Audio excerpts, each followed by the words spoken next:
নমস্কার, আমি মৌমিতা। আমার কবিতা পাঠ চ্যানেলে আমার সকল শ্রোতা বন্ধু এবং দর্শক বন্ধুকে আন্তরিক শুভকামনা জানিয়ে আজকের গল্প পাঠ শুরু করছি। আজ আমি আপনাদেরকে পড়ে শোনাব সমরেশ মজুমদারের লেখা একটি খুব চমৎকার ছোট গল্প। গল্পের নাম মায়েরা কষ্ট পায়। শুনতে থাকুন আজকের গল্প, মায়েরা কষ্ট পায়। বর্ধমান থেকে কলকাতায় 22 বছরের কোনো মেয়ের পক্ষে ট্রেনে ডেইলি প্যাসেঞ্জারি করা খুবই কষ্টকর। কিন্তু কখন কাজ শেষ হবে তার কোনো নির্দিষ্ট সময় না থাকায় মাঝরাতের শেষ ট্রেন ধরে বাড়ি ফেরবার ধকল শুধু শরীরের পক্ষে অসহ্য নয়, ওই বয়সের মেয়ের নিরাপত্তার পক্ষে অত্যন্ত বিপজ্জনক। কিন্তু কলকাতায় কোথায় থাকবে বলো? ছেলেবেলা থেকে সে দেখেছে বাবা আর মা ছাড়া আর কেউ তার নেই। কাছের বা দূরের কোনো আত্মীয় স্বজন শুধু যে বাড়ি আসে না তাই নয়, তাদের অস্তিত্বের কথা বাবা মায়ের মুখে সে শোনেনি। বর্ধমানের এক স্কুলে বাবা শিক্ষকতা করেন, অন্য একটি মেয়েদের স্কুলে যেখানে সে পড়াশুনো করেছে সেইখানে মা বাংলা শিক্ষিকা হিসাবে এখনো কাজ করেন। বেশ কয়েকবার সে দুজনকেই আত্মীয়দের কথা জিজ্ঞাসা করেছে। দুজনেই বলেছেন ভগবান অকালে তাদের কাছে টেনে নিয়েছেন। সেটা বাবা মায়ের কথা বিশ্বাস করবার বয়স ছিল, এখন সন্দেহ হয়, কিন্তু প্রশ্ন করতে ইচ্ছে করে না। কবিতার সেই বিখ্যাত লাইনটা তার মনে প্রথম পড়াতেই গেঁথে গিয়েছিল, কে হায় হৃদয় খুঁড়ে বেদনা জাগাতে ভালোবাসে।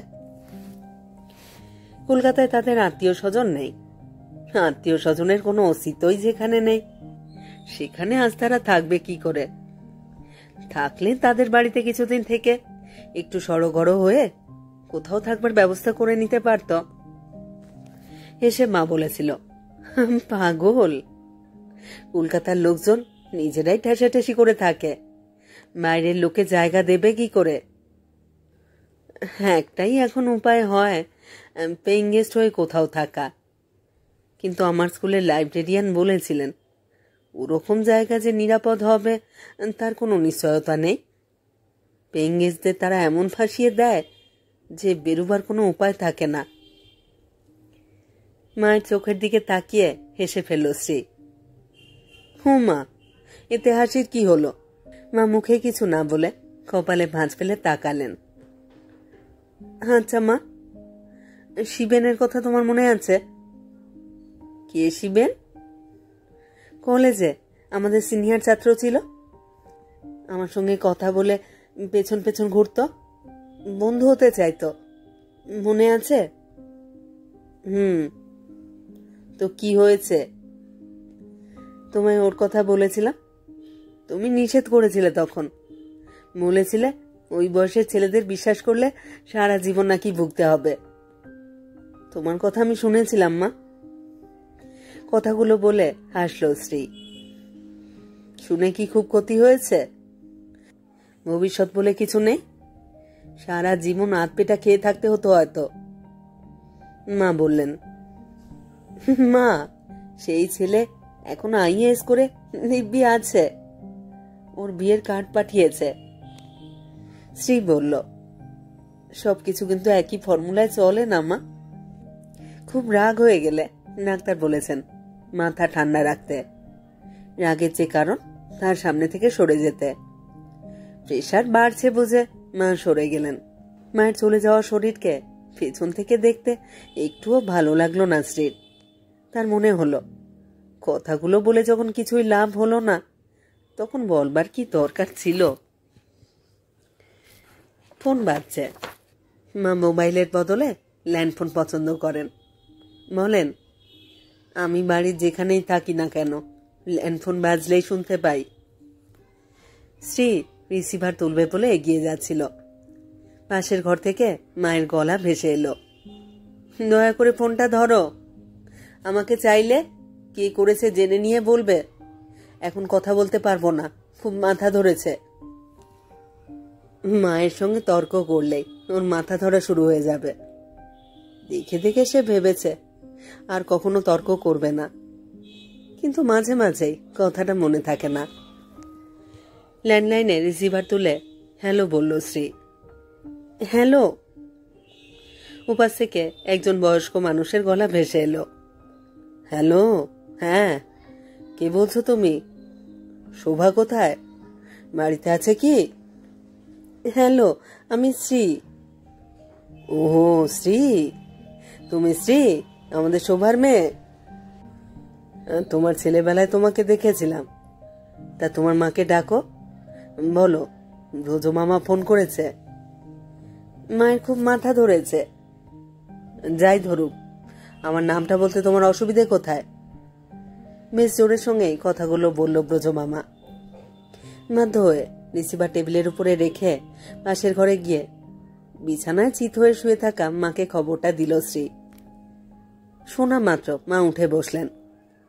পাশের ঘরে গিয়ে ফোন তুলে বলল, ও মা, তুমি? কতদিন পরে? উপাসের কথা শুনতে পাওয়ার কথা নয়, শ্রী মাকে বলতে শুনল। একেই বলে মেঘ না চাইতেই জল। আগে বলো, তুমি কেমন আছো? উত্তর শুনে বললেন, আমি একটা সমস্যায় পড়েছি মামা। জানো তো, আমার মেয়ে কলকাতায় একটা চাকরি পেয়েছে, খবরের কাগজে। ভেবেছিল বর্ধমান থেকে ডেলি প্যাসেঞ্জারি করবে, কিন্তু চাকরিতে ডিউটি আওয়ার্সের ঠিক নেই। দুপুর 1টা থেকে 10টা যদি অফিসে থাকতে হয়, তাহলে বর্ধমানে ফিরতেই তো মাঝরাত হয়ে যাবে। এই বয়সের মেয়ের পক্ষে সেটা, বুঝতেই তো পারছো, সেটা ঠিক নয়। ব্রজমামা যা বললেন তা শোনবার পরে মায়ের মুখে হাসি ফুটল। না না, সে তো আমি জানি, তুমি আছো বলেই তো ভরসা পাই। আচ্ছা, বেশ বেশ।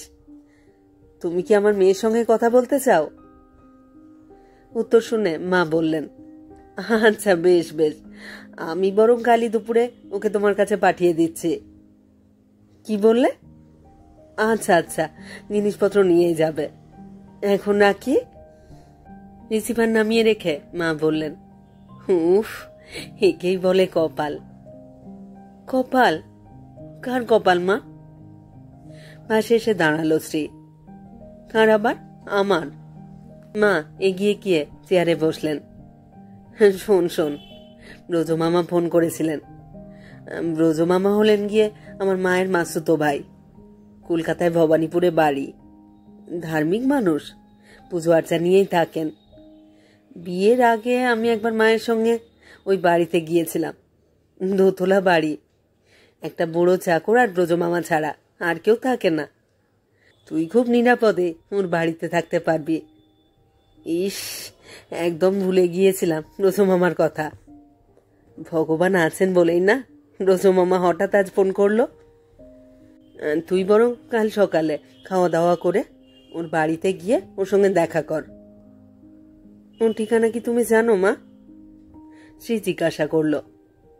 ওই যা, একদম মাথায় ছিল না, কিন্তু থেমে গেলেন মা। ওর ফোন নম্বর তুমি জানো? জানো না তাই তো? হ্যাঁ রে, কি যে হলো, মাথায় যে কেন কথাগুলো এলো না বলে মা একটু ভাবল। তারপর বলল, অল্প বয়সে মায়ের সঙ্গে গিয়েছিলাম, আর তো যাইনি, কিন্তু কাছাকাছি গেলে নিশ্চয়ই বাড়িটাকে চিনতে পারবো। মা বেশ জোরের সঙ্গেই কথাগুলো বলল। এখনো তো 3টে দিন হাতে আছে মা, তাহলে বরং কাল জিনিসপত্র না নিয়ে খালি হাতে গিয়ে দেখে শুনে কথা বলে এলে হয় না? শ্রী মায়ের দিকে তাকালো। জিনিসপত্র সঙ্গে নিয়ে গিয়ে যদি বাড়ি খুঁজেই না পাওয়া যায়, তাহলে অনর্থক বহন করা হবে বলে ঠিক হলো ওরা খালি হাতে ব্রজমামার বাড়ি দেখতে যাবে। মনে মনে বিরক্ত হলেও মাকে কিছু বলল না শ্রী। মা কিছুতেই মোবাইল ফোন ব্যবহার করবে না, করলে তাতে ব্রজমামার ফোন নম্বরটা পাওয়া যেত। হাওড়া স্টেশন থেকে বেরিয়ে ট্যাক্সি পেয়ে গেল ওরা। মা ড্রাইভারকে বললেন, আমরা ভবানীপুরে যাব। গাড়ি চালাতে চালাতে ড্রাইভার জিজ্ঞাসা করল, ভবানীপুরের কোথায় যাবেন? গত রাত থেকে মা মনে করবার চেষ্টা করছিল সেবার কোন পথে রোজমামার বাড়িতে পৌঁছেছিল। স্পষ্ট মনে পড়ছিল না, শুধু একটা সিনেমা হলের কথা মনে এলো। সকালে ঘুম ভাঙবার পর আচমকা সিনেমা হলের নামটা মনে পড়ল, ইন্দিরা। হ্যাঁ, একটা গলির মধ্যে। কিন্তু এছাড়া আর কিছুই মনে এলো না। ড্রাইভারকে মা ইন্দিরা সিনেমার নাম বললেন। বড় রাস্তা ছেড়ে গলিতে ঢুকেই দাঁড়িয়ে গেল ট্যাক্সি। ড্রাইভার জানালো ইন্দিরা সিনেমা সামনে। মারা মিটিয়ে দিলেন মা। নিচে নেমে চারপাশে তাকাতে লাগলেন। স্ত্রী জিজ্ঞাসা করল, কোন বাড়ি, তা কি চিনতে পারছো মা? রাস্তার একপাশে দাঁড়িয়ে মা বাড়িগুলিকে খুঁটিয়ে খুঁটিয়ে দেখছিলেন, কিন্তু কিছুতেই তার মনে পড়ছিল না রোজমামার বাড়ি কোনটা। কিন্তু এই বাড়িগুলোর কোনো ছবি স্মৃতিতে নেই তো। যেদিন এখানে এসেছিলেন সেদিন মনে রাখবার কথার কোনো তাগিদ তার ছিল না। ফুটপাত ধরে খানিকটা এগিয়েও মা রোজমামার বাড়িটাকে চিনতে পারলেন না। তখন স্ত্রী বলল, মা কাউকে জিজ্ঞাসা করলে হয় না? মা মাথা নাড়লেন। তারপর সামনের বাড়ির দরজায় দাঁড়ানো এক প্রৌঢ়ের সামনে গিয়ে বললেন, আপনি কি এই বাড়িতে থাকেন? প্রৌঢ় মাথা নাড়লেন। হ্যাঁ, কেন বলুন তো? আমরা শ্রীযুক্ত ব্রজমাধব ঘোষের বাড়িতে যাব। ঠিকানাটা আনতে ভুলে গেছি, কিন্তু জানি ওর বাড়ি এই গলিতেই। ব্রজমাধব ঘোষ? চোখ বন্ধ করলেন ভদ্রলোক। কিরকম বয়স বলুন তো? 70-এর ওপর কি? মা দ্রুত মাথা নাড়লেন। হ্যাঁ হ্যাঁ, বয়স হয়েছে। দেখুন, এক ব্রজবাবুকে আমি চিনতাম, কিন্তু তিনি তো তার বাড়ি বিক্রি করে শুনেছি বেলুড়ের ওদিকে চলে গিয়েছেন। আপনারা বরং এক কাজ করুন, এই রাস্তার শেষে একটা চায়ের দোকান আছে, সেখানে গিয়ে জিজ্ঞাসা করুন বলে ভদ্রলোক বাড়ির ভিতরে চলে গেলেন। সেই বলল, মা ব্রজমামা তো বেলুড় থেকেও তোমাকে ফোন করতে পারেন। আমার মনে হয় উনি আবার ফোন করবেন, তখন বরং ঠিকানাটা ভালো করে জেনে নেওয়া যেতে পারে। চায়ের দোকানদারও হদিস দিতে পারল না। ততক্ষণে মায়ের মনে হতে লাগলো তিনি হয়তোবা গুলিয়ে ফেলেছেন। ইন্দিরা সিনেমা নয়, উল্টো দিকের বিজলি সিনেমার পাশ দিয়ে যে রাস্তা, সেখানেই মনে হচ্ছে বাড়িটা ছিল। উৎসাহ নিয়ে মা বললেন, চল না, ওদিকটায় চল। কিন্তু ওই রাস্তাতেও যে বাড়িগুলো রয়েছে তাদের মধ্যে ঠিক কোনটা ব্রজমামার বাড়ি বুঝতে পারল না মা। ওখানকার বাসিন্দারাও ব্রজমামার বাড়ি চিনতে পারল না। হঠাৎ নজর পড়তেই স্ত্রী বলল, মা ওই দেখো। একটা নতুন রং করা 3তলা বাড়ির দরজার উপরে যে বোর্ড ঝুলছে, দাঁতে লেখা ওয়ার্কিং উইমেন্স হস্টেল। স্ত্রী বলল, চলো না মা, একবার খোঁজ নিয়ে দেখি, যদি কোনো ঘর খালি থাকে, যদি ভালো হয়। বোধহয় ব্রজমামাকে না পেয়ে হতাশ হয়েছিল বলে মা রাজি হলেন, কিন্তু দরজার ভিতরের অফিস থেকে জানালো কোনো সিট খালি নেই, 5 জন ওয়েটিংয়ে আছেন, ইচ্ছে হলে 6 নম্বর হতে পারেন। স্ত্রীর নাম লেখালো না। মাকে নিয়ে ফিরে এলো বর্ধমানের বাড়িতে। এসে দেখল তার নামে একটা চিঠি এসেছে। যে কোম্পানিতে সে চাকরি পেয়েছিল তারা তাকে তাদের দিল্লির অফিসে যোগ দিতে বলেছে। অফিস থেকে তার অ্যাকোমোডেশন দেওয়া হবে। হাসি ফুটল স্ত্রীর মুখে, কিন্তু মায়ের মুখে মেঘ জমল। বললেন, ও মা, কলকাতা হলে শনিবার রবিবার বর্ধমান আসতে পারতিস।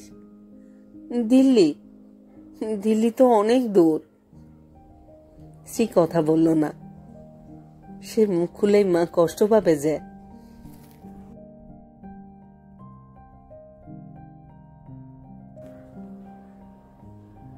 শেষ হলো আজকের গল্প, সমরেশ মজুমদারের লেখা গল্প মায়েরা কষ্ট পায়।